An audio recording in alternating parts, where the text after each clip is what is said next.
gentlemen, welcome to episode 289 of the Drunk Dashers podcast. I'm your host, always, I'm Tyler, and joining me, we have the man, the myth, the legend himself, Sir Colonel Gables. What's up, buddy?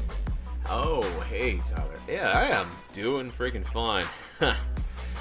Man, it's been one hell of a week, and I'll just say this right now. By the time this podcast comes out and stuff like that, people will be knowing the good news on coming up, but I'm not going to say anything in regards to it. I'll let them find out. But Gables is getting married. Oh God, if that was the case, man, that would be out of left field. Yeah. And I didn't even hear anything was going out with anybody. It's like, who's he marrying? All of a sudden, the next day, it just shows a photo of my fucking hand. Left hand shows up at the wedding trying to stop it. You had your chance. Oh boy, but other than that though, it's like, yeah, I'm doing alright. I've been doing plenty of gaming, been watching plenty of stuff. How about you, Tyler? Doing okay. It's a nice little short week this week at work, only a few days. So spent a lot of it playing video games, as the kids call them nowadays. It's been great, you know. Football's back. We're 2 weeks in, or just finished our second week of college football. Thursday night we had our first NFL game of the season, which was borderline unwatchable, as is tradition usually with football nowadays. That first couple weeks of NFL is pretty rough. Everybody's it is. Everybody's trying to get back into the groove of things. But it's football, so no football, or some football is better than no football. I was just telling Gables for the show, I pissed off a irrational sports fan, and he got really upset really quickly. And then I asked him a question, and he quickly changed the subject. And then I asked him another question. I made a response back, and then he said that I was changing the subject because I didn't have an argument to stand on. But he's the one that, when I asked him the question, he changed the subject initially, and then I had a response back to his last response. And then when I went to respond back to that last response, he got really angry and then blocked me, which is always fun. I enjoy that. I really don't enjoy that. I don't like doing that. It's just funny how sometimes irrational sports fans, how fans of sports teams, how irrational they can be, I guess. Oh yeah. No shit. I am of the pessimistic mindset when it comes to my teams. I just assume they're going to lose all the time, even when they're up like 40. It could be 45-7 with 6 seconds left. I'm like, they're going to find a way to blow this game. It's not over yet, guys. And that's how I am. It's just better that way sometimes. So it's always fun when you find the people that we're the best team ever. But it's just like, your team, it's okay, guys. It's just, you're a mediocre team, and they just get irrationally upset when they when you tell them that, and not even in a mean way. You just like, hey, team's not that good, I don't know. Anyways, so I've been doing okay. It's been a very expensive past week for me. Shit, isn't it? Yeah, so I think I mentioned last week on the show, but I bought a new controller for the PS4, the translucent one. It's like see-through blue, and a headset, which is very nice. And then I also bought an Xbox One X. I bought one on Sunday. I sent it to Gables when I got home on Sunday that I bought one. Oh yeah. And it was awesome. I got a free month of Game Pass with it, free month of pushes our Xbox Live Gold. Came with a copy of PUBG. I'm like, cool. So I downloaded everything. Took pretty much all day on Sunday to download everything, because I had with the Game Pass, I had 7 or 8 games to download, and they're all 70 to 100 gigabytes a piece. And played for I don't know. I played Halo 5 for a half an hour. Played the first level and a little bit more. And I quickly, I'm like, I'm good on this game. And then I turned it back on Monday. It wouldn't turn on. What? Yeah, it wouldn't turn on. I didn't tell Gabriel this part. So I looked it up online. Apparently, with the Xbox One X, I think the S is the same way. The brick that came with they had to plug in, as well, the giant brick that was the old Xbox 360 and the original Xbox One. No. had a brick with it to plug in. So it was like 2 plugins and one for the Xbox. Well, the newer ones, now the brick is basically inside of the Xbox itself. Yeah. So a big issue they have with these, not a big issue, but it's a minor problem. The power cord will sometimes like short circuit on it basically, and will fry the power cord. And I'm like, well, shit. I'm like, okay. So it was Monday, Labor Day. Places are opening later, so I went to GameStop, which is like 5 minutes away from my house, and bought a new power cord, like $10. Plugged it in. Like, okay, this has got to be it. Still wouldn't start. So actually, to kind of circle back a little bit, I actually went to the Microsoft store. So we talked about the last couple weeks about they had the Xbox All Access plan. Yeah. That was like $22 a month for the S, or $35 a month for the X. And I'm like, oh, I'm gonna get the X, and I'll just pay it off and get it paid off when I can. So I went up there on Sunday and I looked on the website, and they open at 10. I'm like, I'm just gonna get there as soon as they open, so I can get back, because it's like a 30-minute drive out there. I'm like, as soon as they open, I'm gonna I'll get home, and I'll have at least Sunday afternoon, evening, and Monday to play it and stuff like that, and get it all set up. And went there. I got there like 5 after 10, and I'm like, hey, I went there, and it was like a little kiosk going to send them all. I didn't realize that when I got there. And I went up there to the thing to go talk to the lady, and she kind of ignored me for like 30, 40 seconds. I'm like, that's kind of weird. Like, nobody else is here but me. And she got to me. She's like, can I help you, sir? I'm like, yeah, I'm just here for the Xbox All Access plan. And she's like, oh, great, cool, all right, cool, great, we can do that. I'm like, sweet, all right. And she looks at, like, it was like a 2-second pause. She's like, come back when we open. What? And I'm like, well, I looked online, and it says the store, like, directly that store itself opens up at 10 a.m. on Sunday. And I told her that. I'm like, hey, it says you're online, you open at 10. Oh, we open when the mall opens. And when's that? I'm assuming 11, but she said we open when the mall opens. And she's like, come back then. And she walked away. I'm just like, okay. So it's 10 after 10 at this point. I got 50 minutes till the mall opens. I'm like, I just drove a half an hour out here. I don't want to leave. Like, I don't want to head back after, like, driving all the way out here for this. Like, I don't really leave my side of town very much. So drive all the way out here, and then told, oh, you got to wait an hour to get this. I'm like, so I went back to my car, walked back there, and I sat there for about 5 minutes or so, and I realized, so the Best Buy on my side of town closed about 2 years ago. And I have like the Best Buy credit card, and I've talked about it a lot before. I have the Best Buy Gamer Club account where you get 20% off games, stuff like that. So I'm like, oh shit, there's a Best Buy here around here, and I looked, it's in the same fucking parking lot as this mall. So I drove over there, like 2-minute drive, and went up there. They had bought an Xbox One. So you bought the Xbox One through the Microsoft thing. You had to pay. You had to buy like the 2 years of Xbox Live and the 2 years of Game Pass, and it didn't come with a free game. Well, this here had a month of each of those and PUBG. I'm like, all right, cool. And I remember when I was in the car, I'm like, I have my Best Buy credit card. If I spend X amount of dollars, I don't have to. I get like a no financing plan where I have a year to pay it off.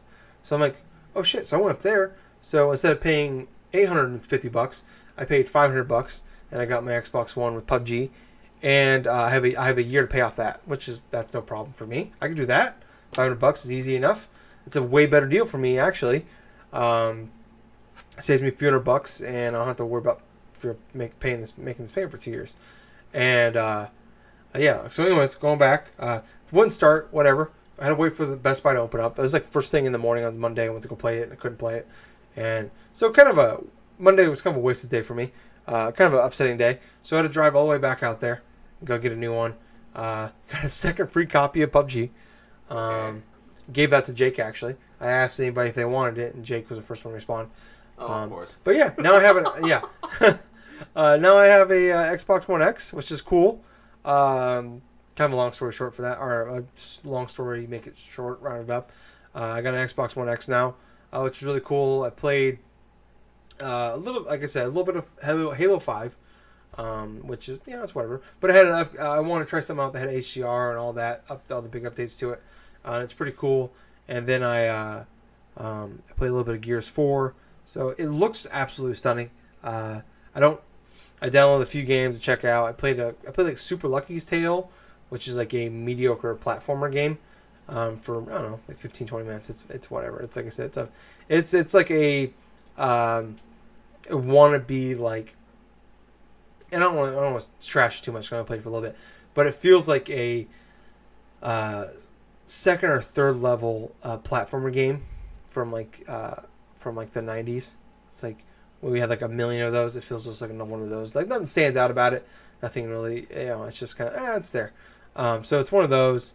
But it's cool to have. I don't have any games to play for right now. I'm gonna get a game. The next game I buy that's third party, I'm definitely gonna buy for the Xbox One X because I want to try it out and see how it looks on there. I don't really have anything new, but it's kind of. I easily could have waited probably until like February when Crackdown 3 came out to get it. But I went all the way out there to get the Microsoft one. Couldn't get it, and I'm like, I ain't going home without it. And I found a really good deal on getting one. Plus, I got $100 back in Best Buy bucks, so it's a pretty sweet deal. So it really only cost me like $400. That's a long intro for me, but yeah, that's what's going on with me. Yeah. So let me get this straight. You pretty much, your Xbox One just stopped working, and all of a sudden it's like you pretty much got yourself another one. Yeah, pretty much. I just call up there. They we have a 15-day thing. Come back up, which sucked because it's like I said, it's like a half an hour drive out there. So what did you do with the one that was dead? I gave it back to them. I asked them, like, hey, I have good. like all my information on here. Like I have my credit cards on here, all my info's on here. They're like, oh, we're just gonna send it back to Microsoft Store. I'm like, sweet. And then I just grabbed another one, and I got another one. So it's kind of nice. So I have a few months of Xbox Live Gold and Game Pass for free because I got extra codes and stuff, and they had some deals going on. So yeah, so I'm definitely going to check out more of the Game Pass stuff. I downloaded a few games out of it. I definitely would say if you didn't have an Xbox One X before, and you bought this, that Game Pass thing is a sweet deal. There's like the Gears of War 4 is in there. Every Halo game is in there. Halo 1 through 5, I should say, is in there. The Halo War games 1 and 2 are in there. Pretty much everything's in there but Reach, which is my favorite Halo game. But yeah, so it's just kind of cool to have. And I'm definitely excited to try out the next big AAA game that comes out for it. Because I'd like to see. I've heard it's more. It's supposed to be more powerful than the PS4 Pro, so I like to see what it looks like then. But yeah. It's kind of funny though. I bought the Xbox One right before the S came out a few years ago, and within like 3 months, that thing went to shit on me. I had to send it back. Luckily, it was still under warranty. Get a new one back, and then I got an Xbox One X, and the next day it died, and I had to get a new one. So I've had an Xbox One for I don't know, probably a few years or 2 years probably combined, and I've had 4 of them already.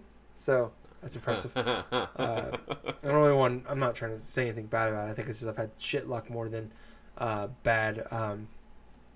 Xbox is bad or anything. But yeah, that's kind of what's going on with me. Should we move? We don't have any topics this week. Not a lot. You want to just jump in those real quick before we jump into what we've been playing? Yeah, sure. Why not? Okay. I do want to give a quick shout out though, real quick, guys. That Hyperlight Drifter is now on Switch, baby. So get that. I played it for a little bit. Unfortunately, another game came out on Thursday, and unfortunately, another game that I'm one of the more excited games I am for this year came out on Friday, which I'll get to later. But that game is so good, guys. If you have been waiting to play the game, get it now, because this is the ultimate edition to get. So it has newer stuff and newer weapons. So, $20. Buy it. Gables. I know.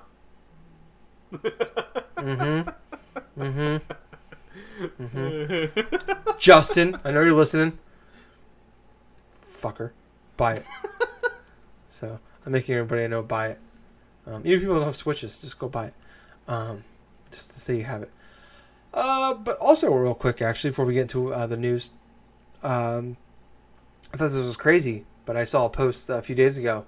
We are now under 2 months away from Extra Life, guys.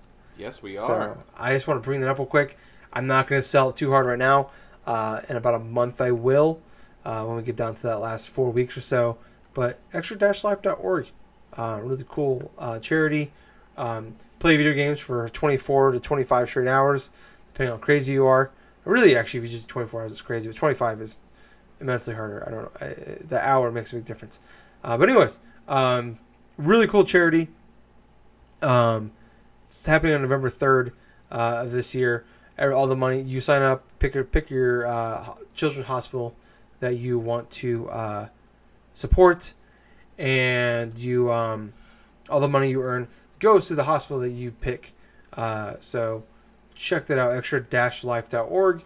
Go there, sign up, and make money for those beautiful kids out there that are desperately in need of help. But moving on to the news, not really a lot. There's supposed to be a Nintendo Direct this week, but unfortunately, the morning of, there was a terrible earthquake that happened in Japan. So out of respect, Nintendo delayed it. If I was a betting man, I bet it's probably going to happen early next week sometime. But as of right now, it's not happening. A few minor things seem like they leaked out of it, like Final Fantasy Pocket Edition HD was announced a few hours after the direct was supposed to happen, but it's coming to everything. Civilization 6 is coming to the Switch in I think November, and Yoshi's Crafted World is allegedly the name of the Switch game, the Yoshi Switch game that was announced last E3 that we haven't heard nothing about since then, other than the fact that there's a small little blurb from Nintendo saying that it had been delayed to early 2019. We've seen no other gameplay for it other than the 40, 50 seconds that we saw over a year ago. Like I said, kind of a slow news week, but coming out of that, it makes sense because it was the game looked like it was a kind of a cardboard cutout kind of aesthetic, where the last one was wool, and then the people that made this one before the Woolly World made a Kirby Yarn Adventure game. So it kind of makes sense we're sticking with that kind of aesthetic. I don't know. Did anything really stand out to you? So basically, actually, I scroll back real quick. That somebody went on the Nintendo.com website. Yeah. And was going through looking at some stuff about Smash Brothers. Yeah. And it's hey, other games we think you might like. Well, Yoshi's Crafted World was on there. So that's kind of how this... So it came from... I think it was Nintendo's European website, actually. So it came from Nintendo's website itself, and then within an hour of that leaking on Reddit, it was gone. A few other websites have confirmed that was the case. So this is all... I mean, that might not be the title of the game, but this happened on the website, so we know that for a fact. I guess... I don't know. Is anything... Are you excited for this game? Is there anything that kind of a little bit we've seen of it? Are you ready for this Yoshi game? Well, to be perfectly honest with you, I am interested in seeing what direction this Yoshi game does go to. I mean, I was a fan of Yoshi's Woolly World that was out on Wii U, and I really am a fan of the art style and the relaxed atmosphere of the game in and of itself. Not very many games that are released this day and age and stuff are just that relaxing in terms of just go and do this, do that, and stuff. Oh, hey, don't worry about deaths, don't worry about this and that. But this one that was introduced that is allegedly going by Crafted World and stuff, it looks alright, I definitely would be interested if there I saw actually a little bit more of it, that seeing if it's really past the initial phase that it was in from the last footage that we saw, which it looked like it was fairly in a beta. It looked like it was definitely inside a beta footage and stuff when it was first revealed and stuff, but Yeah, I'm somewhat interested in this new Yoshi game. I just need to see more now. Yeah, I am the same. I obviously I loved Woolly World. I talked about it a lot back in like 2015. I want to say when it came out on the Wii U. Uh-huh. Really enjoyed that game. I wouldn't be surprised if we eventually see it on the Switch again. But that definitely makes sense. The Crafted World. I don't know if I ever said this on the show. I may very well have. But after the Nintendo Labo was announced, I wouldn't be shocked, or I wouldn't be shocked if this came out that it is there's some Labo, somehow it ties in with it. Like you can use it, use Labo with this game, or at the very least, if at one point in time that was supposed to be the case, because I don't really know how well Labo was doing. Like I know Uh-huh. it sold well initially, but I don't know how it's done in the months following since it came out. But yeah, I don't know. I'm definitely like it. You gotta like you. It's gotta be really bad for me not to want to play this game. Right. Because at least with Woolly World, they did a really great job. I like Yoshi. Do some cool stuff with the amiibo again, like he did in the last game with some cool skins, and bring back the dog. Oh, is it Poochie or whatever? Yeah, Poochie. And I'm in. So it's not really a hard sell for me, but make it like $40. Don't gouge me. Which they're probably gonna make it 60, Right. just because it's the Switch. When it was on the Wii U, when they're just trying to sell games, is charge 40 for it, but now it's probably 60. But yeah, I don't know. Not really a lot, like I said, that came out of it. There's a couple other little small things that came out of it, but that was kind of the biggest thing. Next up, July, MPDs came out last week, but with all the news we had last week, and we kind of went long, I just saved it for this week. So MPDs it's not so much games sold, but as more as money made.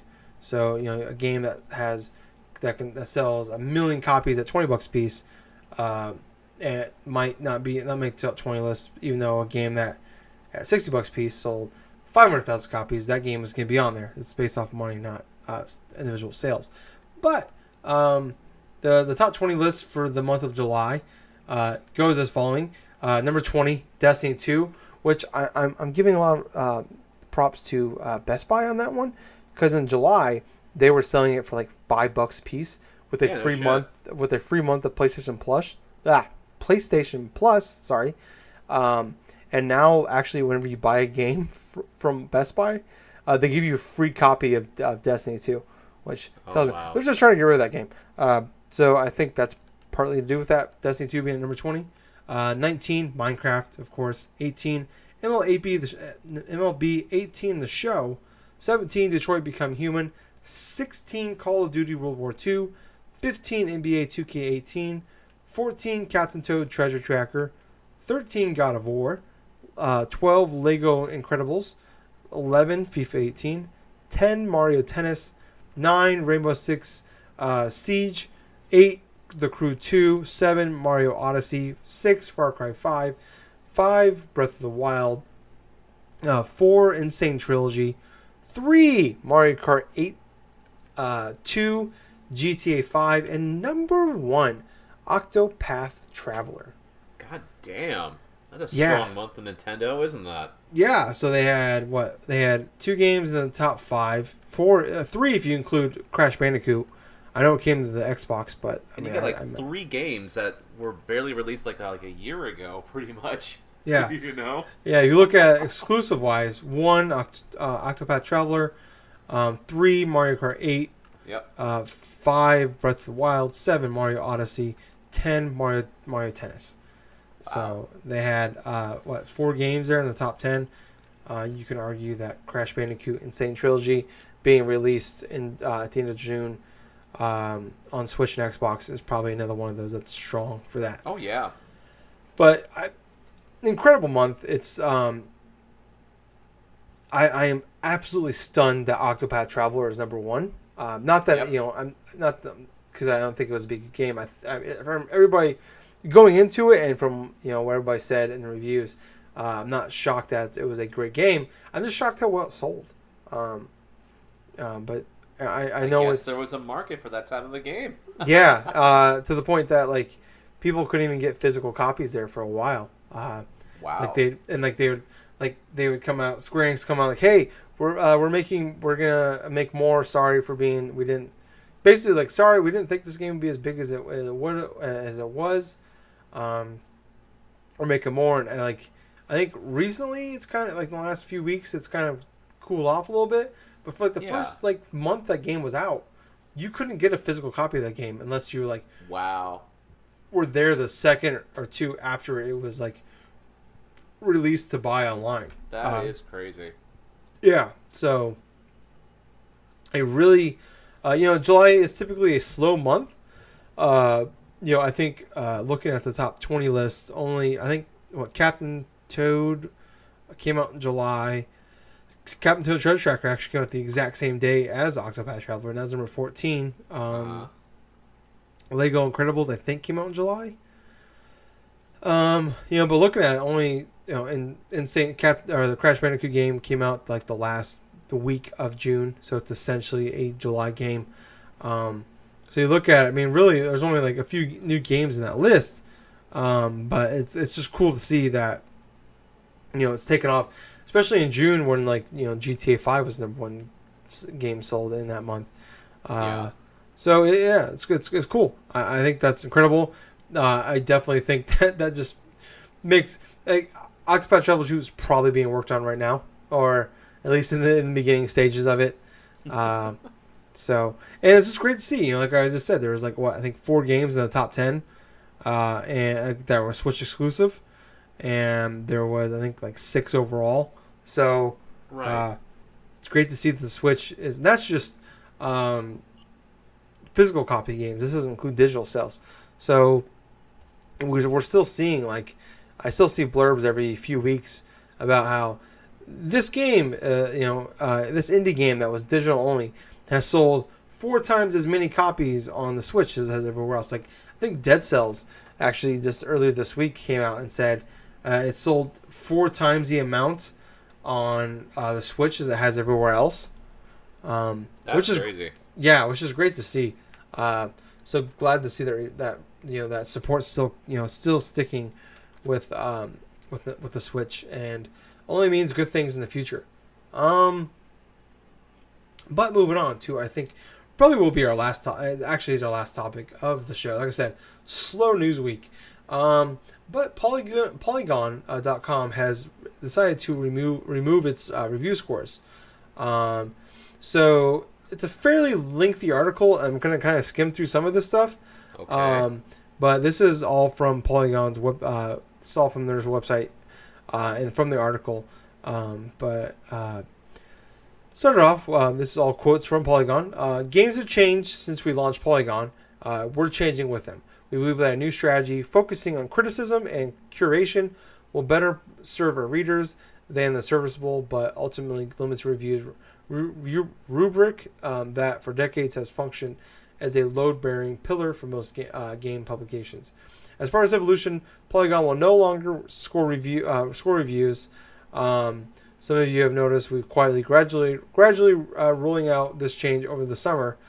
Scrapping review scores, while a big change on its surface, is just a small piece of our plan. We put a lot of thought and effort into this decision and the changes that come with it.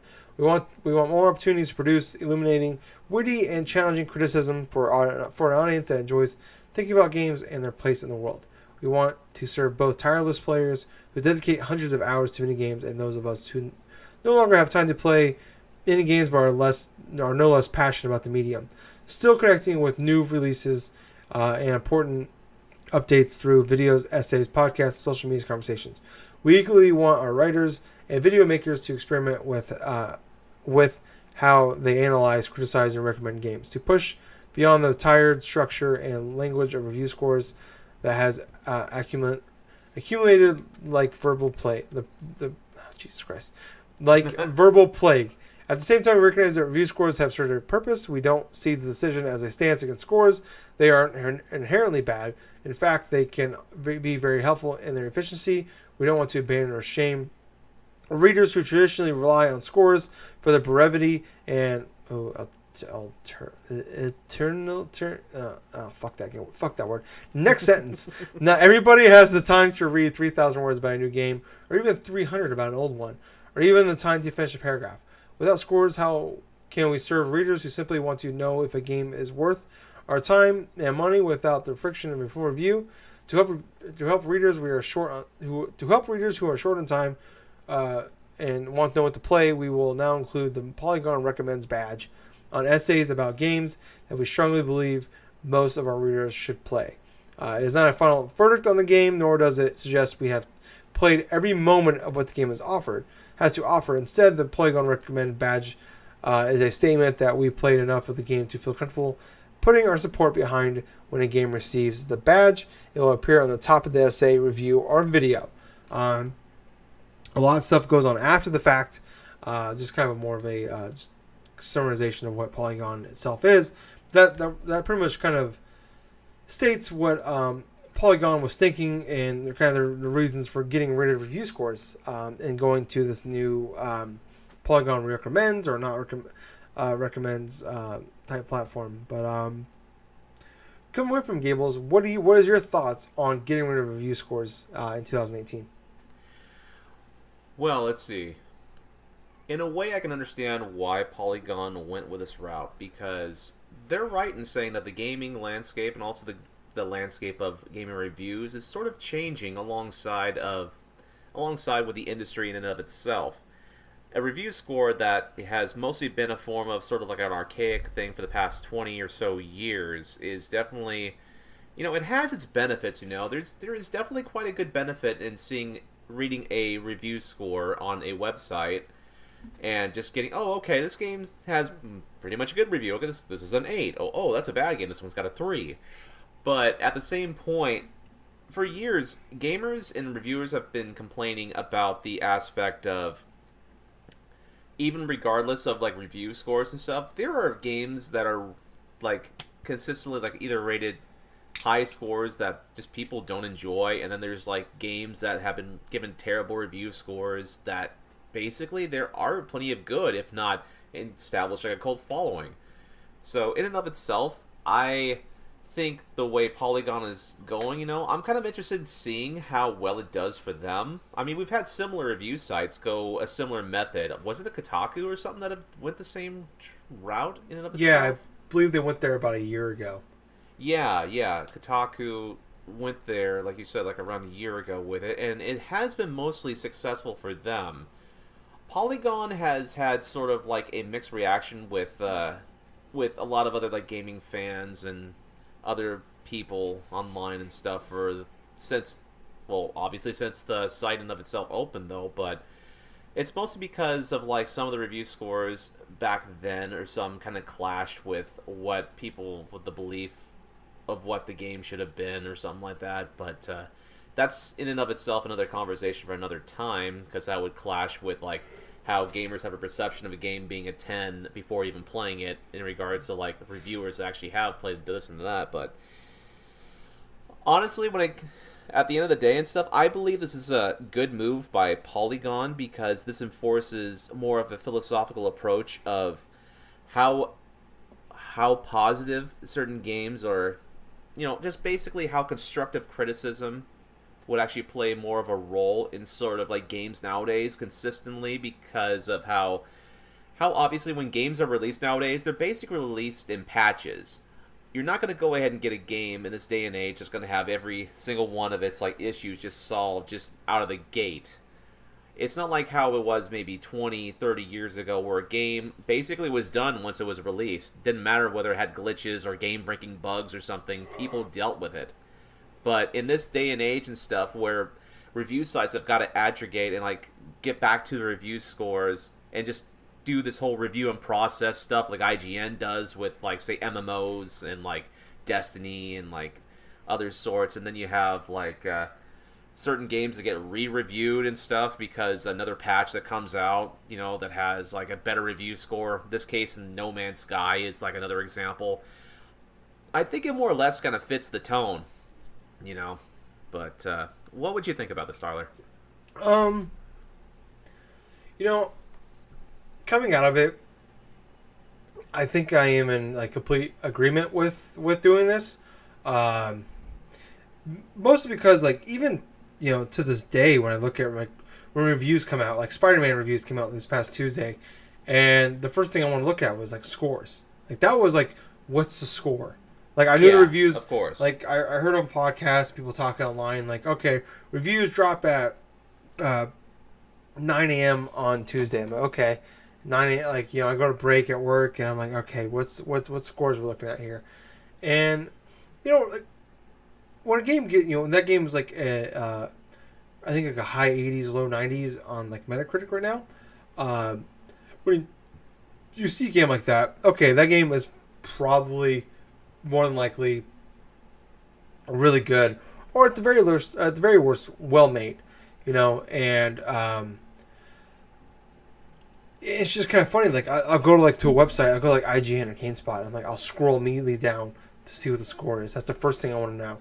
And half the time I'll read a few paragraphs or I'll read the pros and the cons, and it's just kind of a silly thing nowadays, like to do that, especially like you were saying, like games the way they are now, and like where they were a decade ago to where they are 5 years ago to where they are now. It's like you look at like Destiny is like the perfect example of this. The first Destiny 1, where it came out, people stated the problems.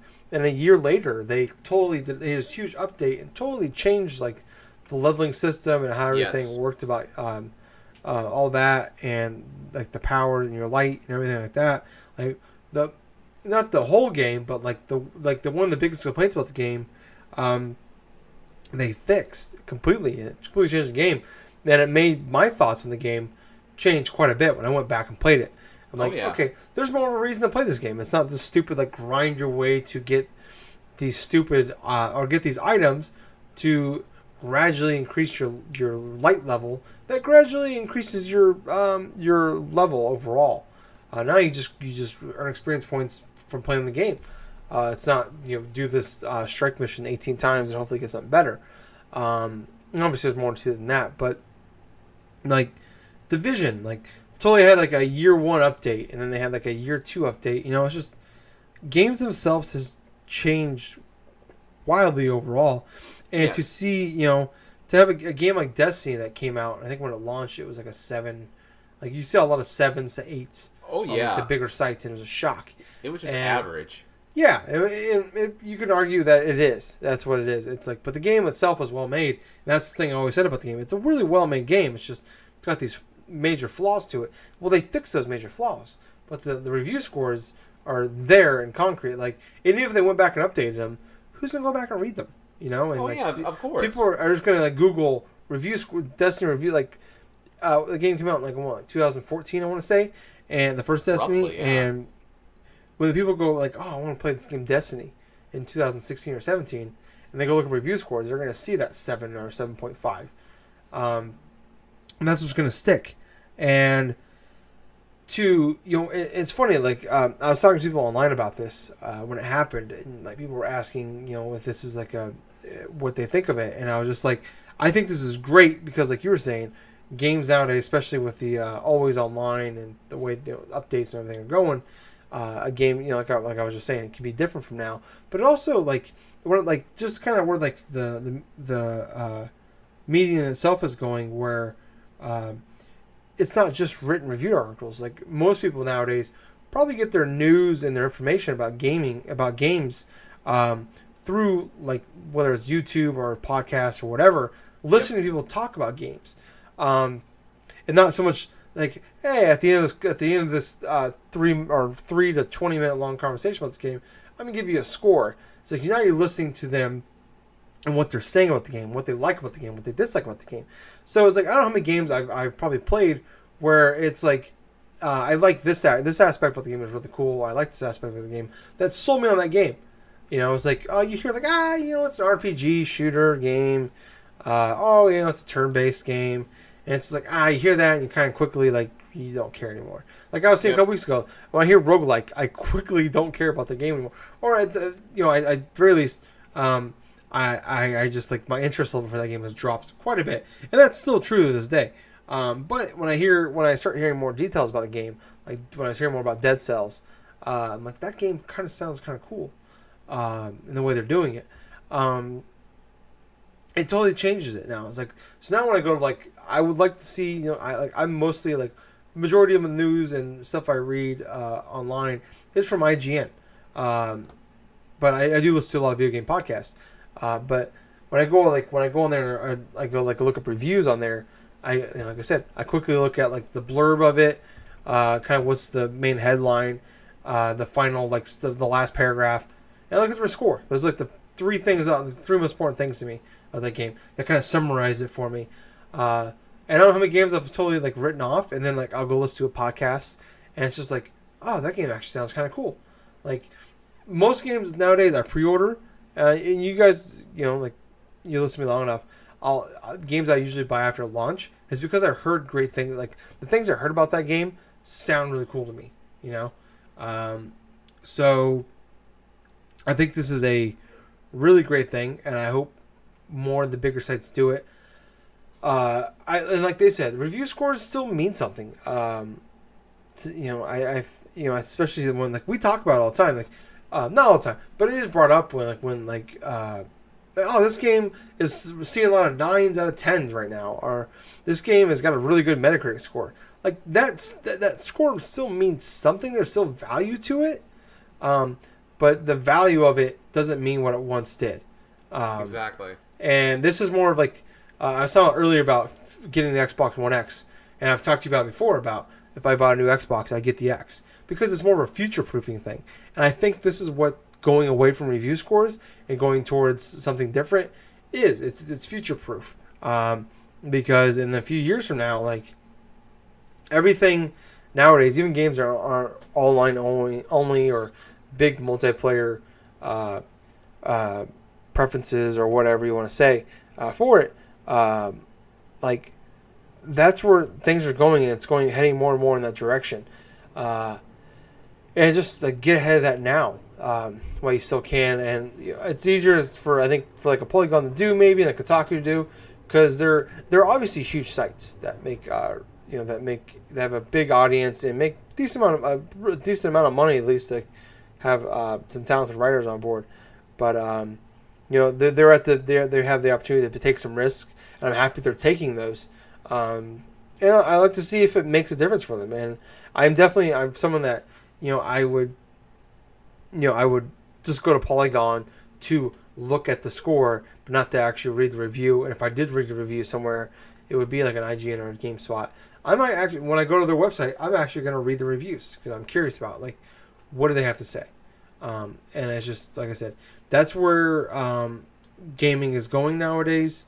Where review score at launch doesn't necessarily mean that's what that game is worth a year from now or even 3 to 6 months from now. Look at like No Man's Sky, another great example where that game is now to where it was. Like that game was bashed, not even just review scores, but just what people were saying about it. So you can make the argument that even review scores or reviews in general, I mean, what does that mean a year from now? Like, are they going to go back and update those written words? I guess you can go like really deep into this. Like that just popped in my head just now. It's like, what do these words mean? 3 to 6 months from now, because they can totally go back and correct that and fix that and change that. It's just insane where gaming is, and I know when like No Man's Sky had their big basic relaunch back in like late July, early August. I saw some new reviews for it out then. And I've even seen like sites do like Destiny Forsaken came out, the new expansion pack for Destiny 2, and people came out with reviews, but they were review in progress like the day after. So we've already seen sites that still have scores, but they're finding ways to kind of work around and still evolve with time without getting rid of scores directly. And then like a week or so later, they finally have a final review. So they're finding ways to work around it, which I think is great. And I'm curious to see, kind of where things go in the future with it, and if this takes off or not. But I don't think scores are going away anytime soon. But at least I think this is a good, step in the right direction towards changing the reviews landscape, how we do things, because some ways it's still very old school, some ways it's still important to this day. But Oh yeah. anything you want to add before we move on to that one, Gables? No, I think we're good. Mm-hmm. I was thinking of drinking my beer when I asked that question, but then you answered too fast, and I started swallowing it quicker. Yeah, I just choked my beer. So that ended poorly for me. Sorry, guys. Moving on then to the what we've been playing. Gables, what have you been up to, buddy? All right. So to give a little update, it's pretty much my weekly WoW update now, since it's like it's pretty much one of the games, not all of the games that I've been playing for the past month and a half. But I'm at level 70 right now with my character, my level 70 Arms Warrior. I have finally gotten to the first expansion pack, the first expansion thing for World of Warcraft, the Burning Crusade. I have gone through the first area and completed the mainline story missions for that of the Hellfire Peninsula, which, in and of itself, I can understand why that some veteran players back in the day did not like playing through the course, because it can get kind of repetitive after a while, especially when you're facing off against the same enemy types and stuff, and there are some missions that sort of drag out a little bit longer than it should in comparison to, say, the base game and the regular quests.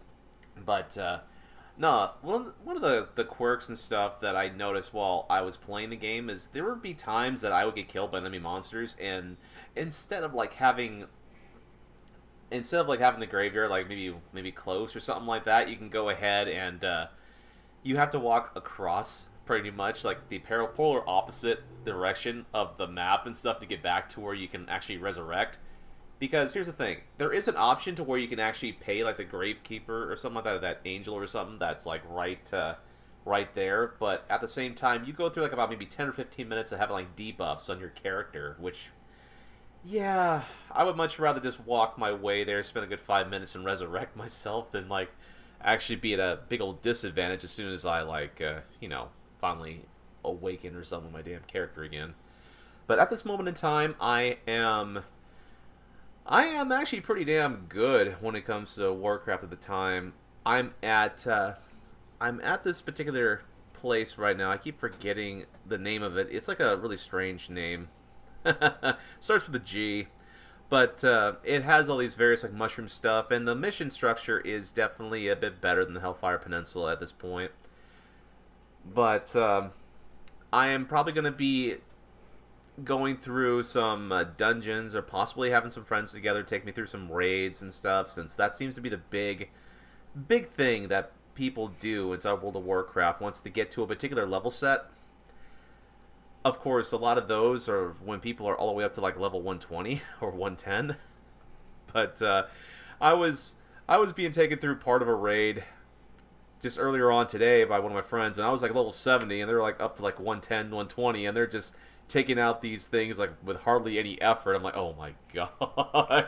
I'm seeing I literally see my friend, she goes forth and she draws in like about 20 or 30 different monsters or something convulging on her character, and all of a sudden it's like, okay, one magic attack, all of them die at the same time. Like, holy crap. And they're like about 20 levels higher than I am. But what I wanted to talk about mostly was my continual time playing Earthbound. Now, last time, I was inside of the desert area, which I believe is called Dune Desert. But I completed the side quest. I found that contact lens in the middle of the desert. Finally. Basically, it was right by the sign that the person went forth and nailed to the ground and stuff like that. It was the upper right corner from the sign. I saw something shining in the sand, so I clicked on it, and it's like, yep. Yeah, there we go. Got the contact lens. Went all the way back to Forside. Went through the bakery. And basically, give the guy his grandma's contact lens, as it is, and he gives me a pair of his dirty socks. Now, the thing about the dirty socks, it's a one-use item, and it completely immobilizes an enemy, or something for that entire battle, apparently. So obviously this is going to be a item I'm not going to be using anytime soon, and instead I went forth and called up the little pickup service, the S-Cargo Express, which basically kind of works. You can either drop off items or pick up items that are basically set like in sort of a separate storage place. So if ever you want like a particular item, which I kind of had to get back one of my non-throwawayable items today, because there was another area that I went through which I needed this specific item, which I did not think I would actually be using anywhere again in this quest. So what I ended up doing was I finally get to the forest side. I go back to the theater, the theater realm or something like that. The theater, like a building. And I buy a ticket to the show, and I meet up again with these guys called the Runaway Five, which they basically are these 5 band members that are more akin to the Blues Brothers, kind of like a spin-off thing. And they have been scammed again to staying inside of a theater setting. They were sort of similarly scammed like when they were back in a previous town that I went through 3. Only this time the scam manager pretty much wants like $1 million or something like that. So basically what I had to do is I had to talk to this one NPC in the desert, which is this construction guy, right? I had to, after I went through that whole theater building, I went back to him. He had already dug this hole, but he could not get any further in it because there's these monsters inside the cave. So, I'll tell you what. I went forth inside this cave, and basically, there are these 5 moles, which basically act as 5 separate bosses in this one area. Now, what I'm doing right at this moment is I'm looking up the dialogue for these moles, because this is pretty much one of the most preposterous and probably one of the most funniest things I think I've read inside of this game so far. Because the dialogue for these bosses before they fight you basically is a play upon being the 3rd strongest. Let's see. 3rd strongest. Strongest moles. Old dialogue. Well, basically what it was... Well, let's see. Basically what it is like what I was saying before. It's like these guys... There's 5 of them. Each of them play a role of being the 3rd strongest and stuff. But they all guard a specific portion of this cave that you have to clear out. And if you don't know exactly what... if you don't know exactly what item or something, or you don't know your way out... Basically... I got myself confused while going through this cave, and I kept getting lost to the point where I did find this little area. There's a bunch of these mice, right, in the center of this cage. They're called like an emergency exit mouse, where you could get one of them, and once you're done with this cave, you can actually use one of them to get all the way to the back of the front. It's sort of like in Pokemon, I use an escape rope to get to the front. I know, it's so weird. But, yeah, it was definitely something. And the moles were not particularly that strong, to be perfectly honest. But what was funny is, during these battles, I kept using these big bottle rockets that Jeff had. And when I would use them, they would do about, like, 500 points of damage. Like, incredibly huge amount of damage for that portion. And it would end up one-shotting the boss, like, in, like, one hit. I'm like, oh my god. Oh my gosh, though, but, oh man, yeah, I'm still kind of looking at the dialogue and stuff for these moles or something like that. It's like, now I'll just say like a little bit later if I do find them, but to carry on and stuff, once I finished with the mole stuff, I went back all the way to Forside, completed the task there, and I had to go all the way back because I had realized I gotta talk to that same construction worker and get an item so I can pay off that receptionist in Forside so I can free the Runaway 5 to set another trigger of events. So I do that, and, as I'm going through all this, I finally go up to the department store inside the Forside, and I get a lot of my items and inventory stuff. Of course, I know what's going to happen next as soon as I exit, so I made sure to have some of the best items on Ness and Jeff, because in this section, once you try to exit the department store, the lights go out, and one of your party members gets captured, and you have to go all the way back up there and fight one of the first alien-type bosses in the entire game, which is appropriately named the Department Store Spook. I know, it's weird, right? It's basically some weird green alien-type monster with these tentacles and these big eyes. So, he has this ability and stuff where he can actually paralyze your party members. And so, I was fortunate enough not to get paralyzed during that exchange, but I was able to beat him. I had to go through some other different types of events before I could rescue my other party member, because basically throughout that entire battle, one of the bad guys or something like that from the main bad guy inside Foresight takes her away to the Monotoli building, which is appropriately named after the dude that acquired this one statue, but I'll get into that though. But before I had to do that, I had to go through this cave.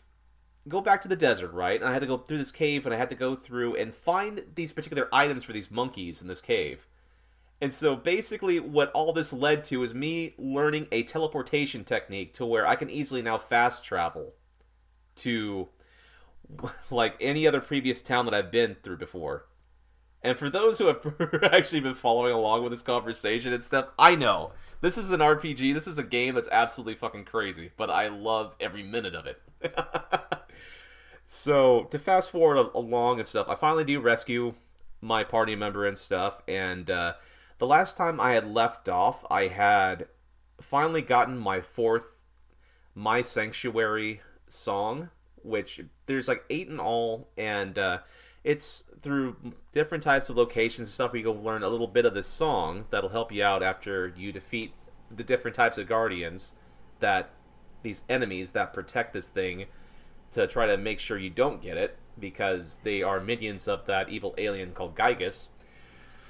So the last enemy I faced was a particular funny name sounding one, which is appropriately just called Shroom, with an exclamation point at the end. It's just a giant fucking mushroom that just goes through and tries to do brain shock and like try to solidify your allies and stuff. And because it's like a mushroom-based enemy, it will actually do like a mushroom-type status ailment, which makes you feel strange. And what that does, it has a little mushroom icon above your name and stuff. And it has a possibility if you can actually attack one of your allies unsubconsciously without even realizing it. So one of my party members faints during the battle, and both Ness and Jeff are like almost low of energy. And then all of a sudden I hit one shot, and it's like I killed that thing. It's like, oh, thank God. I did not want to repeat that again. So yes, right at this moment in time, I am at this kind of tropical resort sort of town before I have to get to this one place called Summers. And I am almost exactly at the area where I had left off previously while playing the Super Nintendo version. And I am happy as hell that I'm almost to that point so quickly. So it's going to be interesting. I'm going to be playing a little bit more with it. And I know there's going to be even more crazy shit. But I am having so much fun just playing this game. And it's such a refreshing thing coming from playing an MMORPG like World of Warcraft, and all of a sudden you're playing a turn-based RPG. I know, RPG to another RPG. I mean, where is my life? I work 40 hours a week, so fuck you. Anyway. Yes, I've been having quite a bit of fun with this stuff. And that's pretty much all I've been playing. Very cool, man. 2 things. Yes. Actually, really one thing. You're a fucking nerd. I'm gonna point it out. I'm the drunk one. You're the nerd. I think that's how it works in this podcast. I think so too. Yeah. I don't know how that happened, but that's just how it ended up working out. You play anything else though? Honestly, no, I haven't yet. Okay. Well, I have one game you should be playing, Gables. Okay. It came out just yesterday, as of recording. And that game is called Spider-Man. Oh, God. So, cool thing, I was supposed to have this past Friday off, and this shit happened. And I couldn't take the day off. It was approved, and it was. Then I was like, oh no, I got to come in. And then, literally like Thursday evening, I talked to my boss. Shit got moved around again. And I'm like, can I just take tomorrow off, please? She's like, yeah, that's fine. So then I got Friday off. Nice. So, Spider-Man released. I bought it digitally. I bought the digital deluxe version. It was $80. Comes with the season pass and feeler. So I got a pin over there, like not the one that sticks to your shirt, and I like a pin you right with. I got one of those a few months ago for buying the game on PlayStation, whatever. So, game came out at 11 o'clock on Thursday night. Stayed up late. I watched football. Luckily, NFL came out. Otherwise, I wouldn't have made it. Until then, watched that boring-ass game. And then came out, played it for about 45 minutes or so on Thursday night. Went to bed. Woke up about, 6:30 Friday morning. Popped it on. I got some coffee from Starbucks. Got my white girl on, as they say. Got my sea salt cold foam cold brew at Starbucks. Venti, of course. And drank that. Ate some breakfast. Started playing Spider-Man. Probably about 7:15ish. Next thing I know, it's 6:30 p.m. And there's some breaks in there too. But I basically played Spider-Man for probably 12 hours on Friday. Wow. And then woke up this morning about 8:15 a.m. I say I played Spider-Man. And played that. I started playing about 9 a.m. Next thing I know, it's 12:30, 1 o'clock. So overall, I'm probably in that 12 to 14 hour range as far as Spider-Man goes. Yeah. Absolutely hooked on this game. Wow. If you haven't noticed already, I'm not. I was talking to some people online about this, and about being hooked on this game, and there's obviously a lot of excitement around this game, and I was saying I don't know when the last time I've been hooked on a game like this is, and I was thinking about it. The last couple times, the last game, okay, so it was it's been a long time. I thought about it, really has it? God of War, that first weekend it came out, I played a fuck ton of that game. I probably put 15 hours in that first weekend it was out. Wow. Absolutely loved it. But I was like, when's the last time? And that was April. When's the last time before that? And I'm like, Horizon Zero Dawn, that first. I remember that game came out on a Tuesday, and the Switch came out the Friday after. Oh, and I took the Monday off of work. And I told my boss, I'm like, hey, the Switch is coming out. I like to actually I don't have time to play games.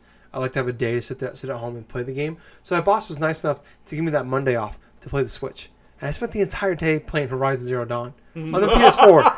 Didn't even fucking touch the Switch. Just playing my PS. That Breath of the Wild sitting there. Didn't even touch it. I played that all day.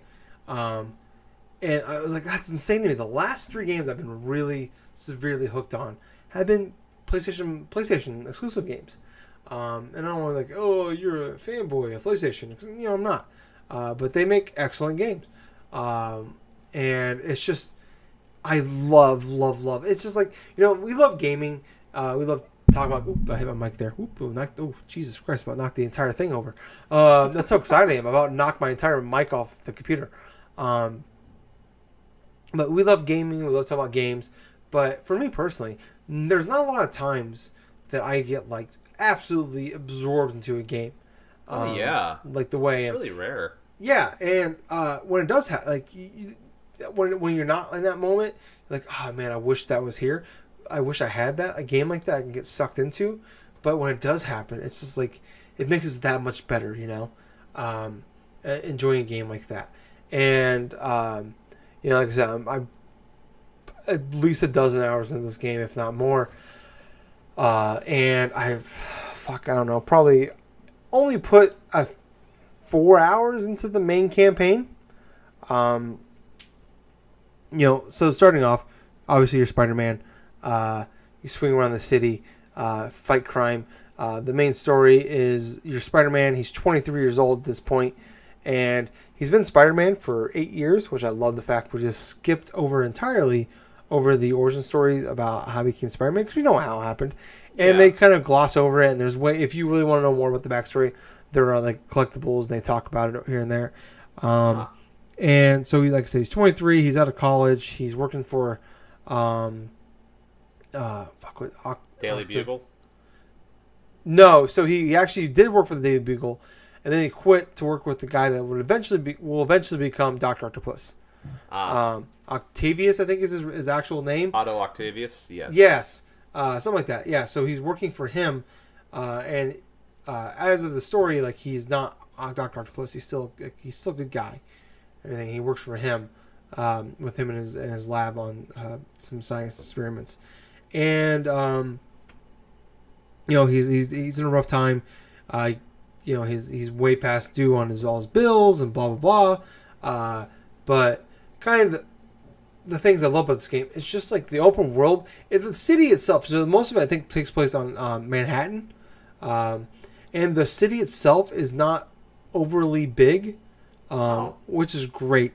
Like it's like people like there's it takes you 20 minutes to go from the one end of the map to the other. Oh, there's 20 miles of land here.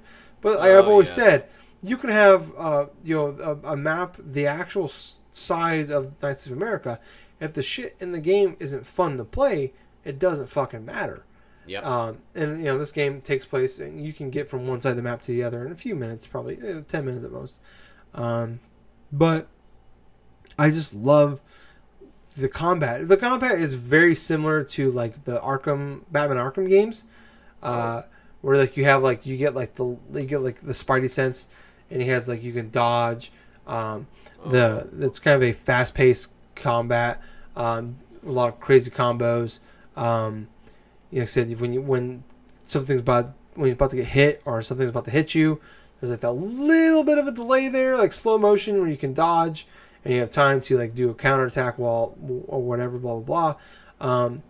So they kind of took that as their core mechanic, which I'm totally fine with, because I've talked about I love the Batman Arkham fighting style, and not a lot of games have taken that style, and they've definitely done that, but they've done a great job of incorporating that with Spider-Man.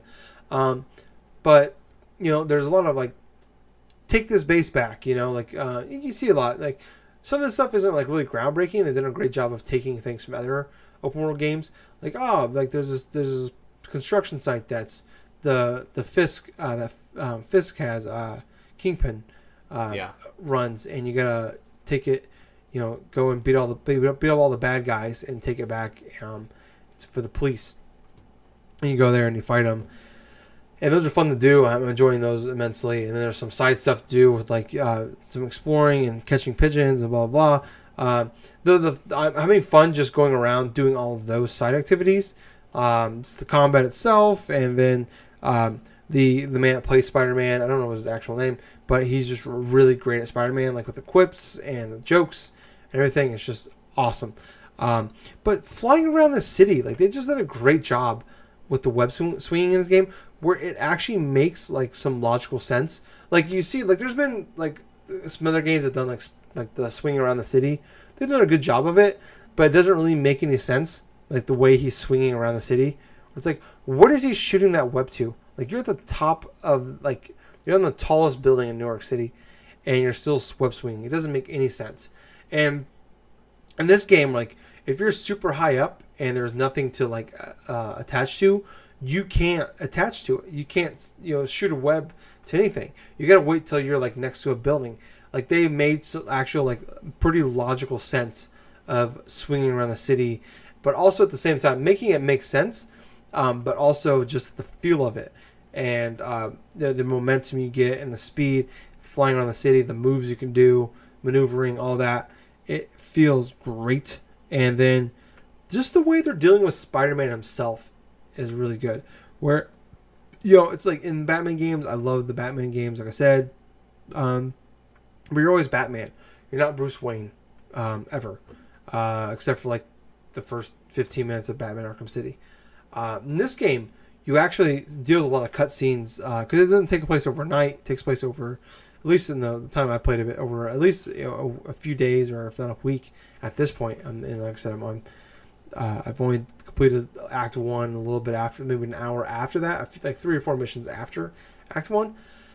And like you also deal a lot with like Peter Parker the man and dealing with like his life. Like I said, you're like dealing with like he's about to be evicted from his apartment, all this shit going on with his job. Him and Mary Jane broke up about 6 months ago. In this story, she knows you're Spider-Man. She's working for the Daily Bugle. You actually play like missions as Mary Jane. She's telling you what's going on with those. Dealing with Aunt May and everything. Like they do a great job of like making you feel like Spider-Man, but also making you feel like a human. You know, or like he's not like just living life grand. You know, you're not like they've really done a great job of grounding you in this game, and you feel for Peter Parker, where like he's like this great person who does all these great things, but he's just also trying to live a life and like dealing with the things he's sacrificed to become Spider-Man. Like he sacrificed his relationship. He's basically sacrificing, he's sacrificing the woman he loved with his family, his job. Like he's basically given up pretty much everything to become Spider-Man and do these wonderful things and great things for the city. And also, it's kind of fun to go back and it's just like he's defeated all of these enemies, like all these like people always talk about how great Batman's enemies are. Like he's got a ton of great main villains, but Spider-Man has a surprising amount of really good villains, like Vulture and Kingpin, Scorpion, like Dr. Octopus. We even got to the Osborns, and like the Osborn is like the mayor of the city. Like there's like a surprising amount of just really cool bad guys. Rhino. I don't know. I mean, like I said, I played a decent amount of it. I'm having a fucking blast playing this game. I really, it's one of those crazy things where I'm like having so much fun. Like I'm in like a tough struggle where it's like I'm having fun with this campaign. Like it's actually a really good storyline and an open world game. Which you don't see a lot of. Usually the story there is like, it's kind of a thing that kind of give you something to do if you don't want to do the open world stuff. But really the main part of it is the open world stuff. In this game where it's like I'm having a blast just being Spider-Man and flying around the city and doing these like really fun side missions, or just like even though like side missions aren't great, they're just short enough that you don't really feel like you're wasting your time. But also like I would just love to have a linear Spider-Man game where it's just like I'm dealing with all the things. Like if they just cut all the open world stuff out and they just made the storyline itself, I still feel like I would enjoy this game quite a bit. Like the open world stuff is just like it's seasoning on top of that steak is what it feels like to me. And yeah, like I said, I'm gonna play some more of it. An issue I've definitely found with myself personally is with open world games where I enjoy them quite a bit at the end, or quite a bit at the beginning, and then I burn out at them towards the end, and then the latter half of the game. I'm still in that first half of the game, but I'm like I said, I'm having a blast more than usual. I usually have with these kinds of games, but in a week or two we'll see where I am. But everybody seems to be loving this game, not just me. I've talked about quite a bit where I didn't think God of War nothing would hold a candle to that game, and then I played Celeste, and I'm like, I don't think like those games are like in their own category, and then this game's come out, and I'm just like, fuck, man. Like game of the year was simple to me until about a month ago when I played Celeste and I played Spider-Man, and there's still a lot of great games coming later this year, but I'm just like, fuck. Now there's actual competition, which is great, but it's just like, yeah. I made those comparisons to Celeste and God of War because that's how much fun I'm having with this game so far. So yeah, I don't know. Like I said, it's excellent. It's amazing. And if you have a PS4, this is a must-buy game. I don't feel I just, to me, if you have that console, there's no reason not to play this game. So yeah, or even if you don't have the console, buy the fucking console for this game. Yeah, so fucking amazing so far. Can't wait to go back to play it some more. I'm kind of disappointed that the game came out now when football's out, because now I gotta do you want to play Spider-Man or do I want to play football? I got NFL Sunday Ticket where I can watch football from noon on Sunday to 11 p.m. on Sunday, but it's like, fuck, Spider-Man's out, so now I gotta squeeze Spider-Man in between football, which sucks, but I love all these things. So yeah, that's pretty much all I've been playing this week. I'll talk about obviously more next week. I don't know if I'll finish it, but I'll have more to say about next week and maybe see where I'm at on it. But I think that's everything for the show this week. If you like the show, check us out on other places, and like on Facebook, we have a page and group, Drunk Dash Nerds Podcast. Like and join us on there. At Twitter, at Drunk Nerds Pod. Follow us on there. On twitch.tv/Drunk Nerds Podcast. Follow us on there and send us friend requests. We like friends. Friends are good. And on YouTube, we are Drunk Nerds Pod. Drunk Nerds. Subscribe to us on there. Podcast goes up there as well. Give us a big thumbs up. Leave us a comment. And then also on iTunes, we're on there as well. Drunk Nerds Podcast. Subscribe. Leave us a 5-star review. And please leave a comment about how much you like the show. The more of you out there that give us 5 stars, thumbs ups, comments, whatever. More likely it is for people to see us, and we really appreciate it if you would do so. Until next week, guys, I was your host, I was Tyler. And I have been Colonel Gables. So until next time, everyone, have yourself a good week, play yourself some good games, and most importantly of all, listen to another fun-filled episode of Drunk Dash Nerds Podcast. Hey, Gables. Yep. Too sweet. Too sweet. Bye, guys. See ya.